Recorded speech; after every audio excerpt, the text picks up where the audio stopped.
Bem-vindo a mais um Encontro com a Palavra. Estamos estudando todos os livros da Bíblia, um de cada vez. Esse curso já nos trouxe ao livro de Atos do Novo Testamento. Terminamos o último programa ouvindo o sermão de Estevão. Que sermão tremendo, hein? Estevão foi o primeiro de milhões de mártires que deram suas vidas por Jesus Cristo. O seu sermão no capítulo 7 de Atos, além de fazer uma retrospectiva da história dos hebreus, também acusa diretamente os líderes religiosos de Israel. A acusação é essa: povo rebelde, obstinado de coração e de ouvidos. Vocês são iguais aos seus antepassados. Sempre resistem ao Espírito Santo. Qual dos profetas os seus antepassados não perseguiram? Eles mataram aqueles que prediziam a vinda do justo, de quem agora vocês se tornaram traidores e assassinos. Vocês que receberam a lei por intermédio de anjos, mas não a obedeceram. Estevão morreu por causa desse sermão, demonstrando que era um homem cheio do Espírito. Enquanto era apedrejado, ele teve uma visão de Cristo e de Deus, por isso não lamente por ele. Jesus disse: "Esta é a vida eterna, que te conheçam, ao único Deus verdadeiro e a Jesus Cristo, a quem enviaste." Estevão conheceu a Deus e a Jesus. Ele os viu. Eu trocaria de lugar com Estevão se fosse para ter a visão de Deus e de Cristo que ele teve. Eu trocaria porque, afinal de contas, é para isso que vale viver. Você só começa a viver depois que conhece Deus e Jesus Cristo. Isso sim é vida. Conhecer Deus e Jesus Cristo como Estevão conheceu. Por isso não lamente por ele. Estevão morreu conforme Deus o conduziu, orando pelo perdão daqueles que estavam tirando sua vida. Foi no apedrejamento de Estevão que tomamos contato pela primeira vez com o maior cristão e profeta de todos os tempos. Que lugar esquisito para se conhecer alguém, não? Mas Estevão passou tudo aquilo porque a graça de Deus estava com ele.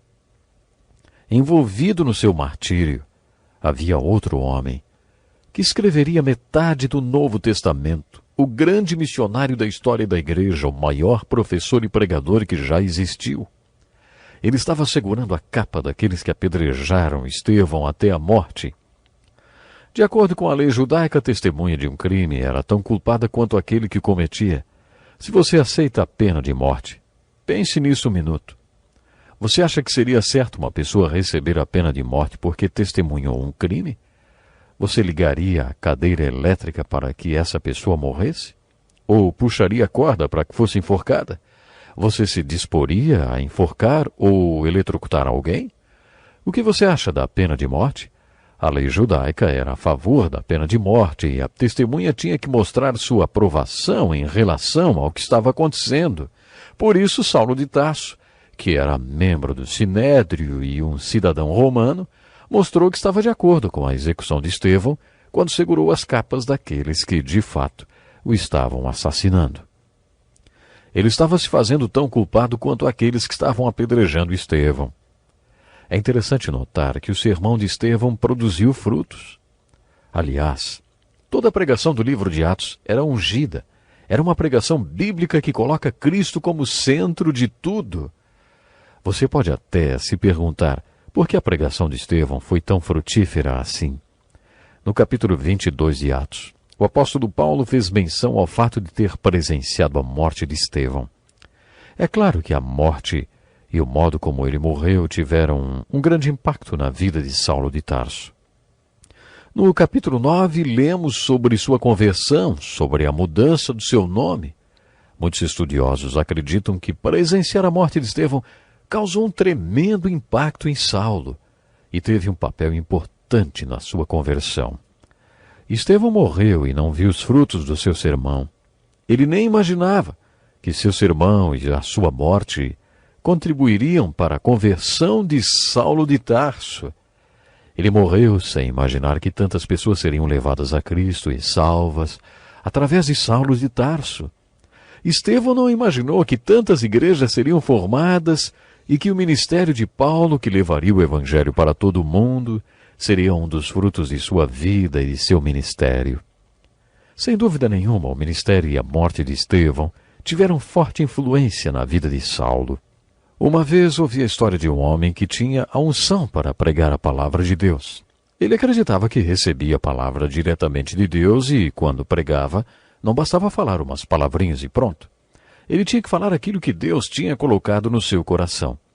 Um dia, ele teve que pregar numa igrejinha e tinha certeza que Deus tinha colocado no seu coração uma mensagem para os homens daquela igreja. Ele finalizaria o sermão e faria um convite e um apelo para a salvação. Isso aconteceu na Inglaterra. Tinha sido difícil para o pastor chegar à igreja porque tinha nevado muito. Quando ele chegou lá, não tinha quase ninguém, apenas mulheres, mas nenhum homem. O pastor tinha certeza que a mensagem que Deus tinha colocado no seu coração para pregar naquela noite é para que os homens assumissem um compromisso com Deus. A mensagem era que Deus precisava de homens para servi-lo. Mesmo não tendo nenhum homem sentado nos bancos da igreja, aquele pastor não teve a direção do Espírito Santo para mudar a mensagem. O Espírito Santo parecia simplesmente dizer: pregue a mensagem que eu te dei. E assim, obedecendo à voz do Espírito, ele fez sua pregação como que se o templo estivesse cheio de homens. Ele fez inclusive um apelo no final. Pelo que eu saiba, ninguém se manifestou. Mas lá atrás, longe dos olhos de todos, estava um jovenzinho chamado David Livingstone, o organista escalado para tocar naquele culto. Quando ouviu a mensagem, ele se converteu e entregou seu coração a Jesus Cristo. Depois ele foi para a África e se tornou um dos maiores missionários que já pregaram naquele continente. Ele fundou missões para a África e por causa dele milhares e milhares de africanos estão no céu hoje, porque um pregador foi obediente à orientação do Espírito Santo e pregou o sermão feito para homens e fez um convite para um homem, numa reunião em que ele achava só havia mulheres. Apesar do pregador nem ter tomado conhecimento da presença daquele rapazinho franzino tocando órgão, escondido lá atrás, foi aquele rapazinho que entregou o coração para Cristo naquela manhã. O sermão tinha dado frutos e o pregador nem sabia. Aconteceu a mesma coisa com o sermão de Estevão. Até onde ele pôde perceber, os únicos frutos que seu sermão tinha gerado eram aquelas pedras caindo sobre ele. Ele tinha pregado em obediência a Deus. Ele morreu pensando que sua morte era a consequência do seu sermão. Ele estava disposto a entregar sua vida por causa daquele sermão sobre Jesus Cristo. Deus colocou no seu coração fazer aquela pregação, mesmo que isso lhe custasse a vida. Lendo todo o livro de Atos, percebemos como o sermão de Estevão foi frutífero. Aquele homem que apareceu brevemente no final do capítulo 7 e no início do capítulo 8 de Atos, liderou uma grande onda de perseguição contra os cristãos. Essa perseguição varreu toda a igreja de Jerusalém. Todos, exceto os apóstolos, foram dispersos pelas regiões da Judéia e de Samaria. Alguns homens piedosos sepultaram Estevão e fizeram por ele grande lamentação. Saulo, por sua vez, devastava a igreja, indo de casa em casa, arrastava homens e mulheres e os lançava na prisão. A próxima menção de Saulo de Tarso, no livro de Atos, mostra que ele se tornara um perseguidor dos cristãos. O capítulo 9 revela que ele estava indo para a Síria, ansioso para levar mais cristãos à morte. Ele não queria que os cristãos voltassem simplesmente presos para Jerusalém. Quando ele ouviu que havia cristãos na cidade de Damasco, providenciou mandados de prisão e foi à caça daqueles cristãos para levá-los à morte. Mas, a caminho da Síria, na estrada de Damasco, ele teve um contato direto com Jesus Cristo ressuscitado e, de maneira miraculosa, converteu-se. Bem, ou esse homem foi o maior milagre do Novo Testamento depois dos Evangelhos, ou foi uma grande farsa, um grande mentiroso. Vamos ter que decidir qual será a nossa opinião sobre ele, não é? Ele mesmo, nas suas cartas, principalmente na carta aos Gálatas, capítulo 1, conta que depois de sua conversão a Cristo na estrada de Damasco, houve um grande parêntese até o início do seu ministério de pregação. Paulo conta no primeiro capítulo de Gálatas que logo depois da sua conversão ele foi para a Arábia. Os estudiosos não têm certeza e discordam quanto à precisão do tempo que ele passou na Arábia. Uns falam que foram 3 anos, outros 4, outros 14 anos. Sabemos que foram no mínimo 3 anos.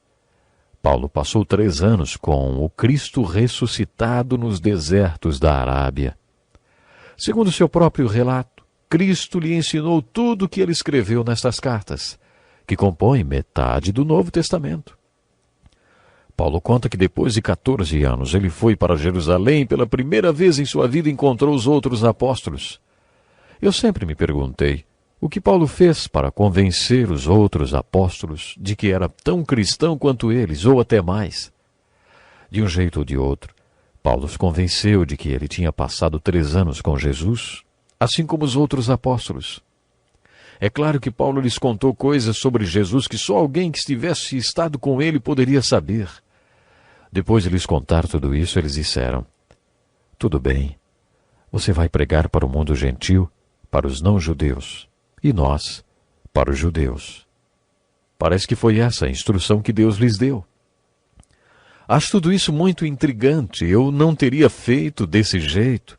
Paulo era um rabino e tinha todas as credenciais para pregar para judeus. Ele conhecia todo o Velho Testamento. Era um mestre reconhecido entre os judeus. Eu teria enviado para pregar para os rabinos e enviado os pescadores analfabetos como Pedro, Tiago e João para os gentios. Mas Deus não faz como a gente faria.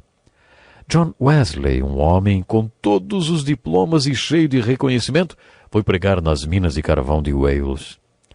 Dwight Moody, que não era tão estudado assim, inclusive com pouco domínio de gramática, foi pregar para os doutores de Oxford e Cambridge.